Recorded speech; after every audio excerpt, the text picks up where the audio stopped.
أكبر مفاجأة في كأس إفريقيا، المنتخب ديالنا تقصد جنوب إفريقيا اللي كان هو المرشح للفوز بالكاس، ولكن هذه كتبقى كرة عادي، منتخبات كبار وكيتقصاو. الموضوع اللي باغي نهضر عليه هو تخيل شعب كيحتفل حيتاش المنتخب المغربي خسر. تخيل خوتك في الدين وشعب فارق بينك وبينه غير الحدود كان أكبر وحدين احتفلوا بإقصاء المغرب وفرحانين بحال هما ربحوا شي جائزة.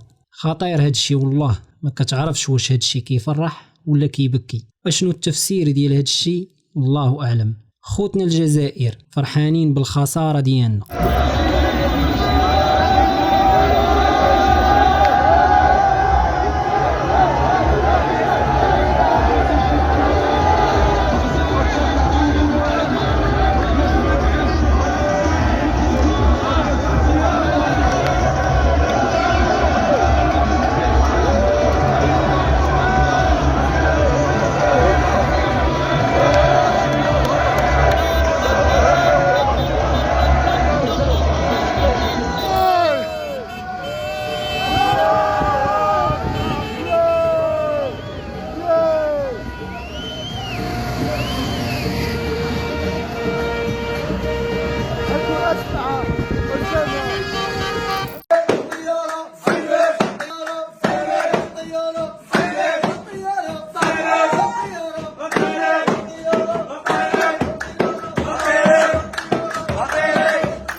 قبل ما نهضر على هادشي اللي شفتو دابا ومازال غتشوفوا العجب، غير توضيح بخصوص الاقصاء ديال المنتخب. اخوان، حنا راه عارفين باللي المغاربه كلشي ما عجبناش الحال ملي خسر المغرب، ولكن الاصل عادي، كتبقى كوره. كانوا اخطاء، ضاعوا فرص، لعابه كانوا مضروبين، دخلوا لعابه ما كانش خاصهم يدخلوا، بيلانتي ضاع. وليد الركراكي بكل تواضع تحمل المسؤوليه وعادي، ما خاص حتى شي واحد يلومه. ولكن اللي نسى نفكروه فين وصل المنتخب في كأس العالم بسبب وليد الركراكي، حيت هذاك إنجاز وما عمرنا ننساوه. المهم نرجعوا للموضوع ديالنا. خوتنا الجزائريين ما غادي نعايرهم من نسبهم على هادشي، بغينا غير نفهموا مالهم، اش هادشي، اش هاد الحقد بزاف على كره هادشي باش تحتفل بالخسارة ديال شي منتخب واخا ما تكونش كتعرفه وما بينك وبينه والو. حشومه دير بحال هاد التصرف، كتبين على الحقد الحقيقي ديالك. ماشي هذا هو الدور ديال الكرة. كرة كتجمع الشعوب من جميع الأجناس وكتبقى رياضة للترفيه واللعب والضحك، ماشي بحال هادشي اللي داروا هاد الناس. تخيل بنادم مريح ومقوس على المنتخب وكيطلب الله يخسر، والسبان والمعيور والاحتفال بزاف، والله حتى بزاف. اما الاعلام ديالهم ما نهضروش عليه، الكولاسه وداك الشيء، وكيتهموا في القجع بالمخدرات وبانه كيشري الماتشات. كي نتكلموا على لاكاف كلنا نتكلم على القجع، ولكن نسينا ما عندناش معطيات. فهمت؟ أتدري أن هشام العمراني هذا هو أمين عام في الكاف منذ 8 سنوات، وهو مغربي، هو اللي دار كل شيء وهو اللي حط القجع في هذا الأمن. هذا الإنسان هذا هو اللي كان يقرر، وهو اللي دار العلاقات مع كل يعني الدول الإفريقية اللي راك تشوف فيهم اللي راهم يساندوا في المخزن، يساندوا في المغرب.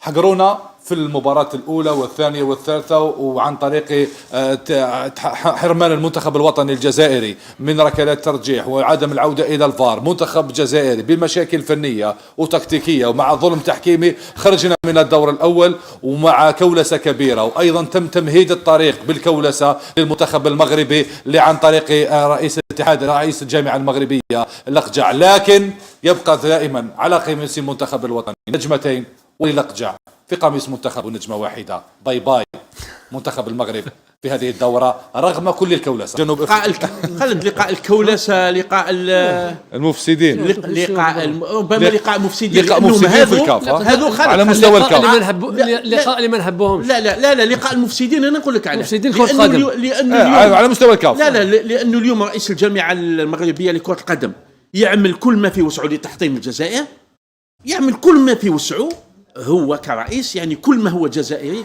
حارب كل الجزائريين المتواجدين في لجان الكاف، وتجي موتسيبي نكر الخير. تخيل الاعلام ديالهم مشغول بينا حنا وباي حاجه كنديروها. هادشي اللي شفتو غير جزء من المية. تخيلوا برنامج على قدو كيناقش في الامور ديالنا حنا. المغرب، المنتخب المغربي خسر، كانوا كيستعملوا السحر باش كيربحوا. الركراكي متكبر وعنصري، بالخصوص في الواقعه اللي وقعت مع اللاعب ديال الكونغو. كبروها هما باش يمشيو ينشغلوا بالامور ديالهم ويحلوا المشاكل ديالهم ويناقشوا الاوضاع ديالهم. لا، هما جالسين حاضين المغاربه. والخطير هو هاد الاحتفالات ما كيتقبلهاش العقل. المشكل هو بغيت نعرف مالهم واشنو دار ليهم المغرب حتى حاقدين عليه. بنادم مشارجي من جهه المغرب. كنا كنقولوا المشاكل السياسيه بحال الصحراء وداك الشيء، واخا حنا عارفين هذا موضوع تسد والصحراء مغربيه، ولكن ملي كتلقى الشعب اللي فقير بحالك بحاله حتى هو حاقد عليك، هنا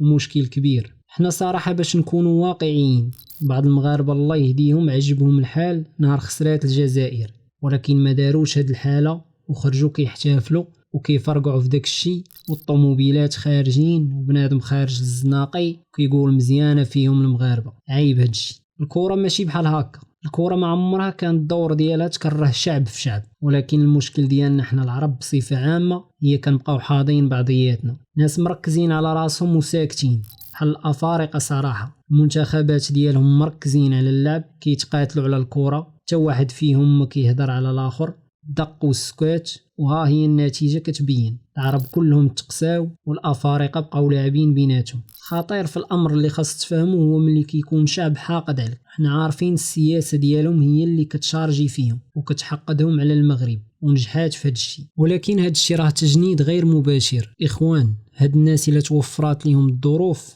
راه يتحاربوا معاك اي طريقه وما يحنوش فيك. والجهات اللي من مورا هاد الشيء اللي باغا، كنتمناو من الله يهديهم ويفهموا القضيه بالحقيقه ديالها. اما هاد الحقد ما عنده حتى شي نفع، لا لينا لا ليهم. وحتى حنا خاص نبعدوا من هاد الكراهيه اللي تخلقات بدون سبب. كنبقاو خوت واخا ما عرفت اشنو يوقع. اخوان، وصلنا النهايه. شاركوا معايا الافكار ديالكم على هذا الموضوع، والسلام عليكم.